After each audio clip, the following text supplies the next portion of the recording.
Мектеп немесе сауда орталығына мина қойылған туралы хабарлау зиянсыз балалық ермек пе, әлде қоғам тәртібін бұзатын қылмыс па? Жалған терроризмнің негізгі шабуыл аймағы адамдар көп жиналатын қоғамдық орындар. Атап айтқанда мектептер, вокзалдар, ауруханалар, сауда орталықтары.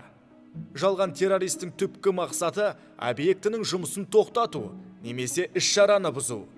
Жалған терроризм мен деструктивті діни ағымдардың өкілдері де, бұзақылық ниеттен бейсаналық адамдар да айналыса алады. Қаскүнемдердің орта жасы 16 жастан 30 жасқа дейін. Кәмелетке толмағандар үшін террористік қылмыстарға қатысты қылмыстық жауапкершілік 14 жастан басталады. Егер құқық бұзушы 14 жасқа толмаған болса, онда ата-ана немесе қамқоршысы әкімшілік жауапкершілікке тартылады. Жалған хабарлама негізінде келтірілген залал сот шешіміне сәйкес өтеледі.